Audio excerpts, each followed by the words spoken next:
Otda, get otda yoktu məndə işləm. Bunları mən peçenyeye öyrətmişəm. Keçiləri. Ha, növbəyə gedəndə balaca paşkalar var da peçenyeler.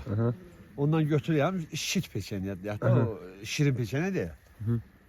Örgəniblər. Mən əlimi çantaya atıp bir şırıq eləyim, qayıtıb gəlir yanında dayanırlar.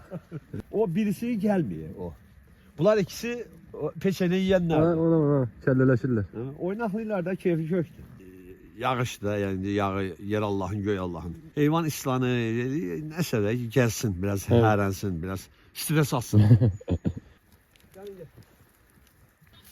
Keçin yerinizə keç. Sen yok sen hala gitsin. Keçin.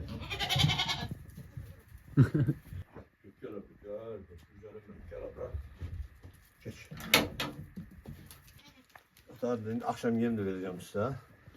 Daha sabah yağışın faizi azdır.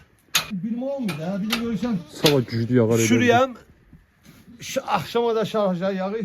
O da keçi biraz zayıf heyvan da yağışa karşı. Bu ilk erkek temiz helabiydi. Onu hayır ki bir gün, 2 gün qavağa çəksəydin, onu da çəkəsəydin. Mucur. Zdarovuydu ha, böyükydü. Şöyle kısmet olsa onu çeker idi. İnşallah, inşallah. Gedək mi? Gidək, gidək. Getdik baba şimdi. Gel bunlar daha burada dursunlar.